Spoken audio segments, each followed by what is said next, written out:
Good morning. Today is Tuesday, April 27th, 2021. So this week's Torah portion is the Parsha of Emor, and it begins with rules that apply to a Kohen, that group of Jewish men who act as priests. When the Beit HaMikdash was standing, they would officiate in the Holy Temple in Jerusalem. And the main rule for a Kohen is that he is not allowed to become tameh, which means ritually impure, which means to have any kind of contact, direct or indirect, with a dead body. And this is a very strict requirement.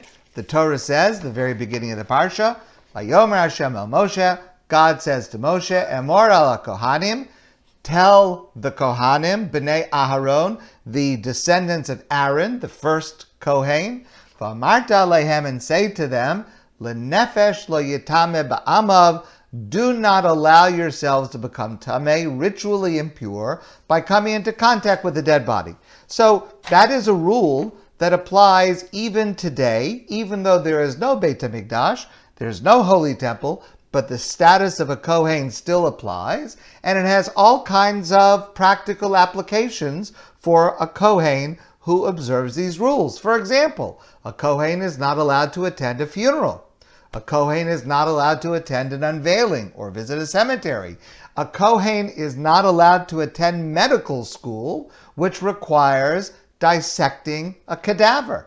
A Kohen is limited from visiting someone in the hospital where it is known, or even when it is probable, that there is a Jewish dead body in that building.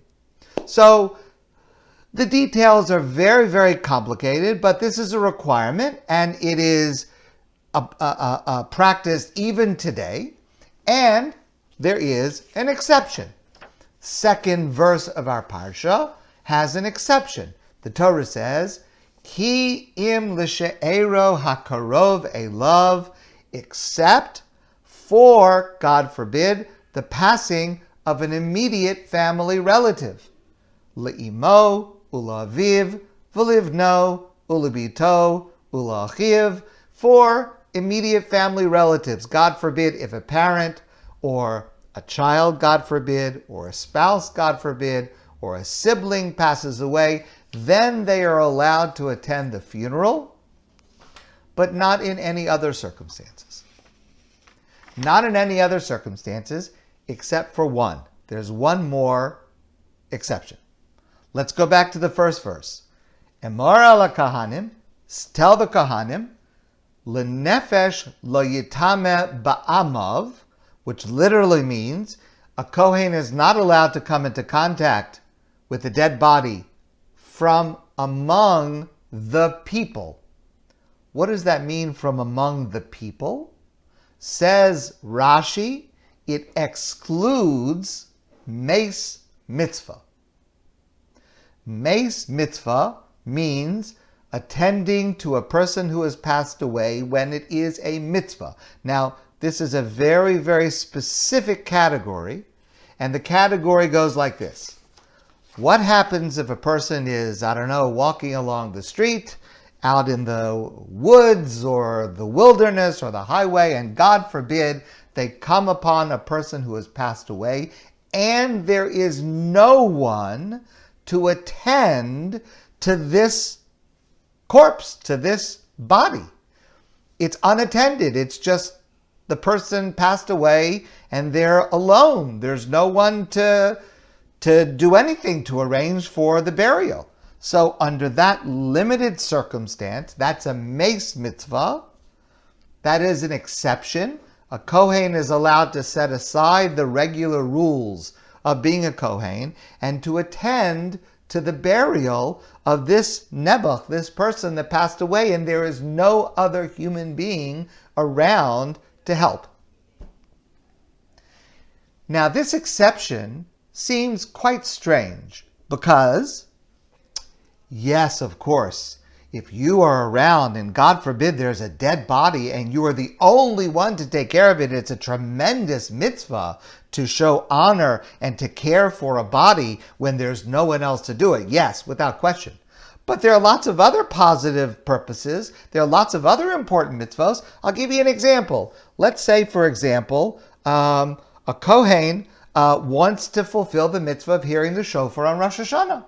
Okay? That's a very important mitzvah to hear the shofar on Rosh Hashanah. Let's say, I'm just making this up, the only place where a Kohen could listen to the shofar is inside a hospital, where there happens to be nebuch, someone, a dead body where somebody passed away. You understand? Hospitals, nebuch, often have people that passed away. That's one of the things that happens in hospitals. So we don't say that the rules of being a Kohen are set aside in order to fulfill the mitzvah of hearing a shofar.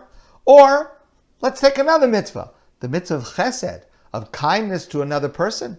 Let's say there's a funeral, for example, someone passed away.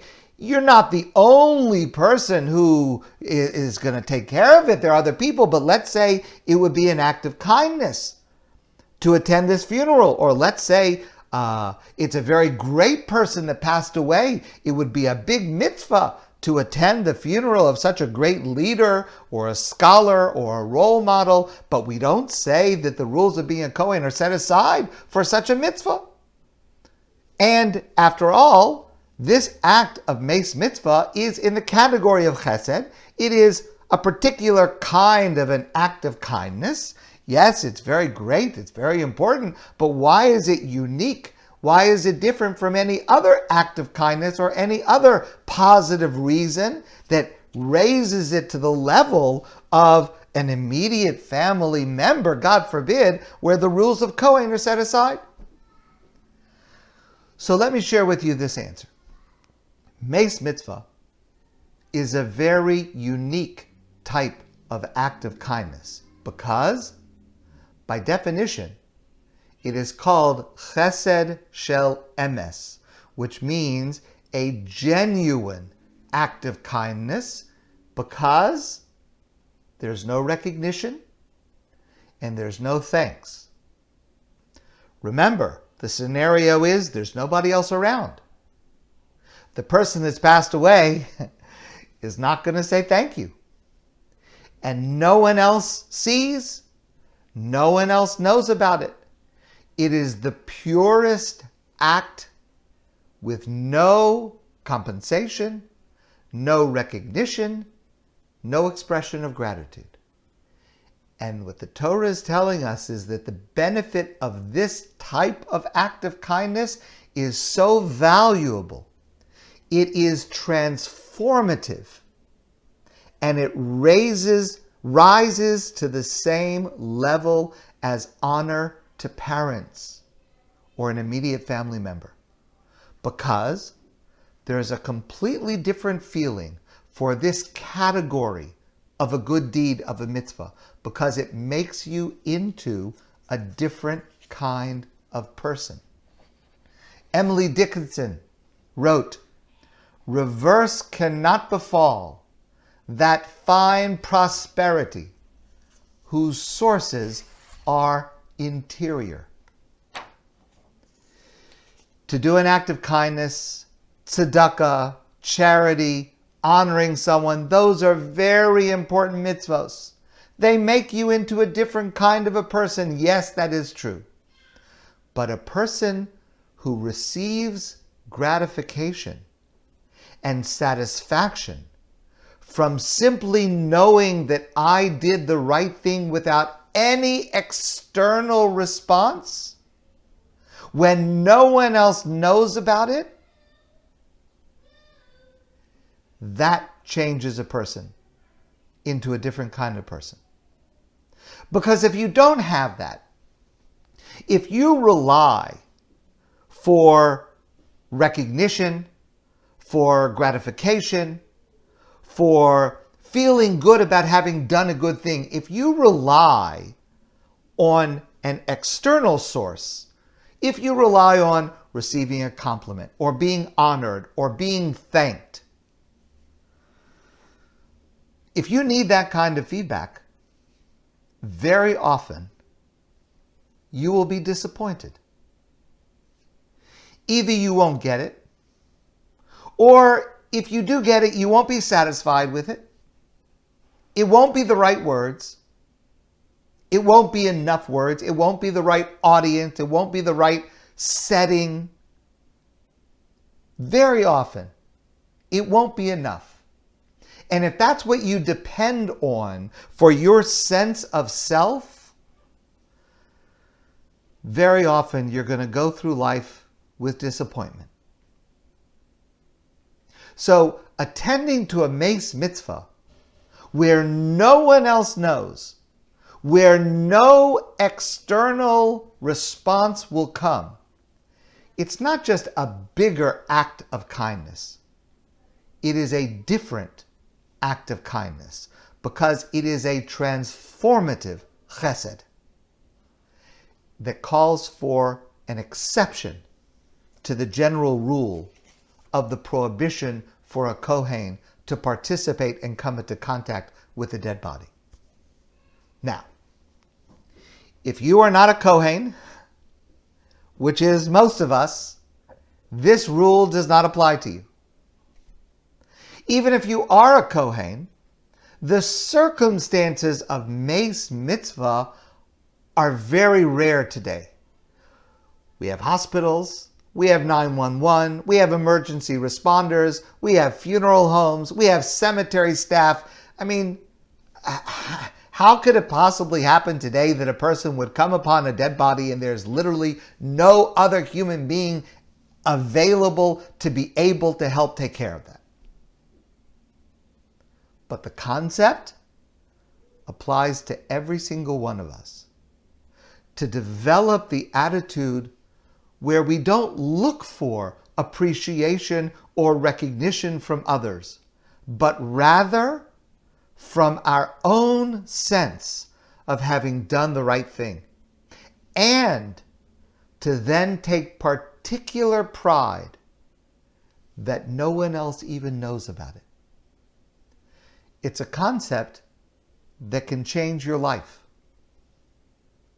because it changes the source of your self-esteem from external to internal. Because external source of self-esteem will always be uncertain and often disappointing. If you can train yourself to feel gratification from an internal recognition, then your self-esteem is assured. My friends, I want to wish you a great day, and I look forward to seeing all of you soon in person.